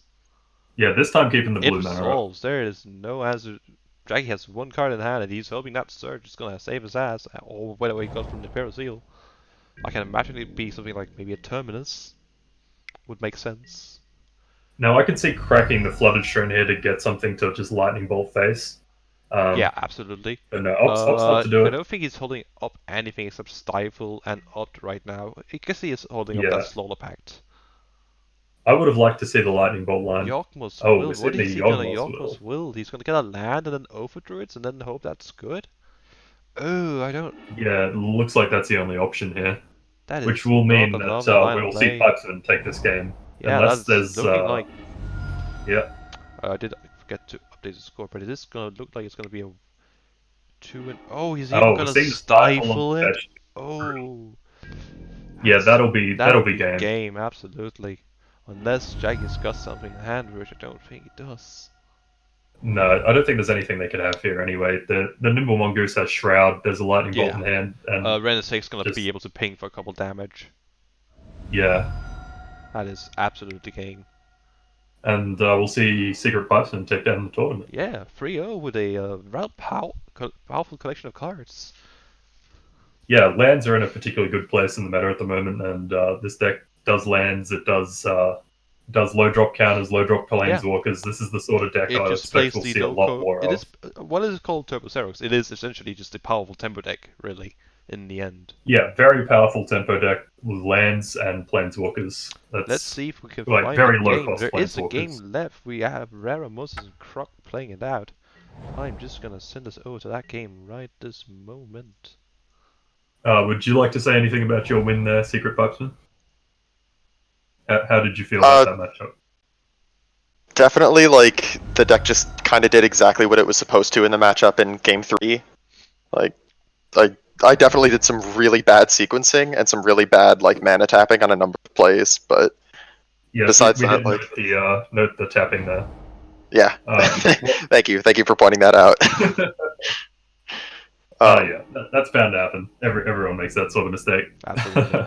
Especially, it's like I am not a 4-color player normally, and I just started playing this deck when I built it on Monday. So, Yeah, so- I still make a lot of these mistakes, but Well, Nimble congratulations on your win, anyway. Thank you. Nimble Mongoose is very good, yeah. Yeah. That's a powerful threat. My You're only gonna regret see is the I artifact take from RarerMonsters here. Just going off to a turn 2 Emery after a turn 3 Emery that'll be, I think. After a turn 2 Yeah. Porcelain Legionnaire. So what was your only regret? I cut Berserk on Thursday. Oh, Because I have like Death Shadow and Gurmag stuff, like really big threats, and I just got somebody with it once, and then every other time I've drawn it, it just did nothing. So Berserk gives those threats trample. Like, it's so powerful. it sure does. It does so much stuff until it does stone nothing. Well, yeah, I mean so that's a much pump until it spell, doesn't. right? Yeah. When it doesn't win the game, it does nothing. But Yeah, and when that's it does win the game, oh, it's one of the best feelings. But almost, but it's ultimately, I Whispering Boom. cut it for Counter Squall. Yeah, that's also a really solid card in your deck. You can just put on a lot of pressure when you get going. The idea is like the curve is razor thin. yeah. Also, there's just a fair bit of cards in your deck that just don't care about Berserk really. Nimble Mongoose, Dark Confident, those are like what, plus nothing because you can't target it, +2/+2 I believe. Like, Yeah, I those don't are feel like I'm in the very- business of playing shock in my deck, so Yeah, Yeah, I mean, I think well, you're absolutely the right. not to interesting play thing it. about Blossoming Defense is it gives the hexproof, which can be pretty relevant against removal. But in any case, I think Berserk is probably still worth it. I don't know. It just wins the game out of nowhere. It can often run over a creature your opponent's trying to profitably block with. But yeah, I mean, it's up to you. You won the tournament. You're the expert, I guess. I've never played that deck. yeah. Well, living in absolute fear, I really didn't want to play against a Crucible Wasteland Life from the Loam deck, and somehow managed to like get out of it anyway in that last round. Yeah, well, I mean, You did people draw always Ancestral fear all three that games, combo, didn't you? right? You drew Ancestral all 3 games, did you not? I'm pretty sure I did. Yeah, So Definitely yeah, had the that was, first 2. But yeah, people live in fear of the ancestral wasteland lock, things like that. But it is a combo that takes quite a bit to get itself established, and it requires your opponent not to have any threats already like pressuring. I believe right? you mean live from the And- moment, not Ancestral. Sorry for Yeah, confusing yeah. you. Crucible and Ancestral Life Recall Online, that sort Wasteland of still thing. very good together. Oh yeah. And Ancestral Recall yeah, and everything. but Tempo is pretty well positioned against that sort of lock. You get those early threats online, those early planeswalkers. You get Ren and 6, which is absurd. Yeah, that was it's one of those cards where Red and 6 doesn't come down in turn 2 very often unless I have like just the right lands, but it just does enough in the deck that's all fetch lands and like cycles, and honestly it just does 3 damage too, which is kind of relevant in this deck. So we're Ren just and 6 seeing is an absurd we're card. just seeing a Grandmaster's deck do exactly what it wants to. It's playing one Constrictor, being able to put additional +1/+1 counters on its creatures. He's gonna sack his Scrapyard Recombiner, put not just the 2 that were already on it, but 3 because of the Constrictor onto the Ballista. He's gonna be able to ping off anything he wants. He's gonna get another Construct. I assume the Fey Burrow Elder is biting the dust here. Yeah, that's a good And then we'll chance. see a nice, Though nice he might attack just with also just attack with Porcelain Legionnaire and just see if he wants to jump block at this point, because he's gonna go to 9 and then 4 if he doesn't. Yeah, he won't chump block here. The chump blocking is too low value when your opponent has too many He's other gonna get creatures on Scrap Troll, board. which I wonder what that's gonna do for him. I'm not completely sure. One neat trick is that once he's thrown all of his counters away from Ballista, he can just tap, activate Embry, get back Ballista, and actually save mana that way in comparison to just activating the Ballista. Yeah, I could see He's also gonna activating attack Ballista with the Embry here in to this see if he case. wants to trade for a +1/+1 counter with Oh, Ballista. yeah, Which it that's seems like. probably not the best block. No, all but things he considered. can. You can just activate Jason Response. But chooses not to blow off the counters on the Walking Ballista to finish it off. because Jace he needs to sacrifice both counters, so he just needs to sacrifice the entirety. No, of his only Ballista one before- because the Emery was blocked by the Jace, No, so but only the- needed to The spend one Jace can counter. flip in response. Oh, could it? Yes, and he does. He doesn't choose to answer it. Interestingly, he prefers to No, keep but his Jace. ballista around. Okay. Well, no, Jace can't flip in response because you tap it and then you just blow off the other counter on the walking ballista. Yeah, absolutely. Like I'm saying that if he doesn't want to throw away his ballista, Yeah. But you're right. I don't know. With an Emery on the board, I don't think that's the right play. You don't mind trading the ballista for the No, Jace absolutely. And once again, while Croc doesn't have a lot of time, surprisingly, considering his deck is a very slow, grindy deck, he is just gonna win the late game if this game just goes on likely. Sure, he can get grind out by Emery and Scrapyard, Trolls, Yeah. Recombiner. I like But RarerMonsters' position against the long and game, Niv can just win the game if it resolves. with an and Emery and a interesting. Wasteland and a He way to he get. See, does now have they a ping off the Wasteland Jace to anyway. answer some things. So, That is yeah. really nice. That is why I would have liked to see the Jace die earlier. What did he Because talk now the with Jace has gotten its value. Do you know what he talked with the Jace? He got back Growth Spiral, I believe, with the Jace. Yeah, that makes sense. We're seeing a nice big attack for 5 here against the 9 life total. And No he is good not able blocks to for the block Paradise that Druid. at all. I don't suspect a chump will be coming out here. Although And he is too away if from there's a lethal land to here, that the Walking Ballista is lethal. Yeah. But no, we see a Scrap Troller come down. This is fine. Yeah. Croc needs a miracle here, needs to combo off. Yeah, he or needs a die. sweeper probably, to be honest. Yeah, well, either a sweeper or But even a sweeper's gonna allow. a sweeper will buy a turn, but he needs the combo. Actually, He needs interestingly enough, the only thing that Grandmaster gets back from a sweeper is the ballista. But a ballista is probably enough because he can shoot for 2, then play it again for 2 next turn for lethal. Yes, that is gonna be the game, and I think that is the final game actually. I don't believe we have any other games waiting. I'm just gonna make sure. That is, in fact, the last game. So we are gonna head over to the final camera here. I believe everybody's here now that needs to be here. So. Yep.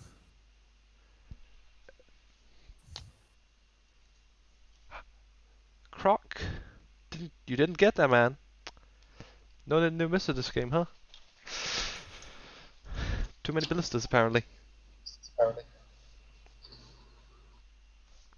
Very sleepy. Arakasi, and Yes. what, Luca, you were playing, correct? Or is that correct? I was playing Mink. You were playing Mink. How do your game go? I won pretty handily. The Goblins deck is a good matchup against me, but I grinded them out pretty well. Yeah. Yeah, because I'm on blue-black tempo, like red decks are very strong against me. They have a lot of ping effects, and a lot of my creatures are 1 toughness. You don't have any way to get back on life totals and establish a board as easily like green, say, has on white. Getting back on life total is basically you've got Vampire Nighthawk and you've got Collective Brutality. And yeah, that's about it, right? But yeah, I managed to take it down 2-0 anyway. Did the tempo game, did the grindy game, and yeah. Any other time I've versed that deck, I've lost pretty badly. So I got pretty lucky, I would say. Yeah. Yeah, and that's 2-1 finish for me. Not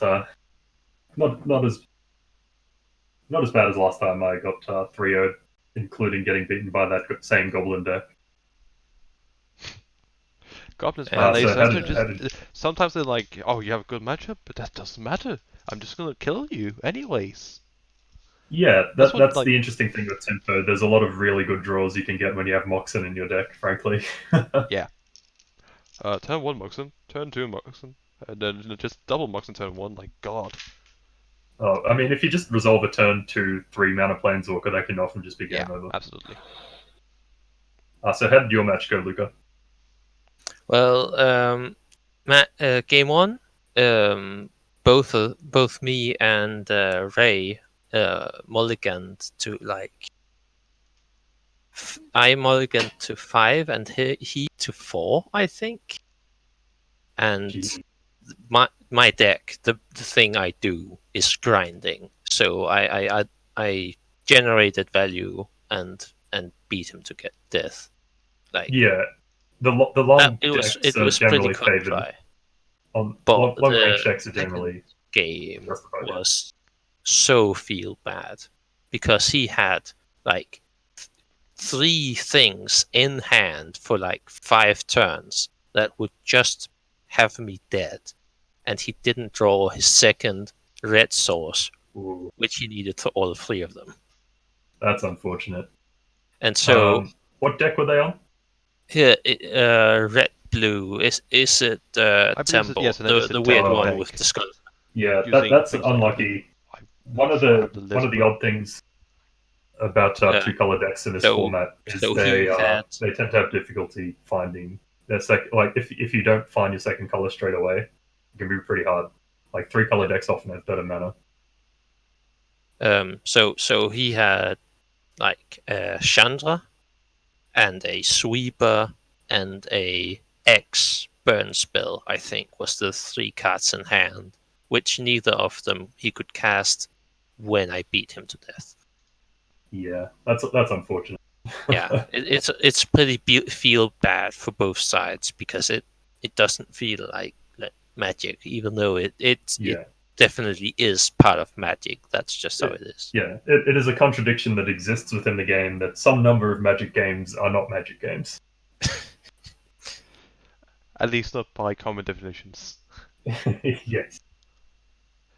I would like to thank everyone for playing in the tournament and anyone who's been watching. I think we're going to end off the stream here, and congratulations, while he isn't here, to SecretPipesman for going 3-0. And I think that might have been their first tournament too. I think it might. Yeah, I haven't seen him around before. Yeah. So that's congratulations to nice. him. He did good. Yep. And thank you very much for taking the tournament this week, Gozmit. Absolutely not a problem, except for the parts that were perhaps a bit problematic. We don't speak about those. That happens. It happens. Even when RedMage runs it, and he's been running it for ages, it happens. And this is the first time I also had to do commentary. Usually RedMage at least has someone to take over when he's editing. I didn't have that luxury half the time. So that's unfortunate. But Gozmit, how does it feel to have the tournament organizer role? Honestly, as in the Discord, I'm just gonna turn off the stream. By the way, goodbye to everyone. Thank you for watching.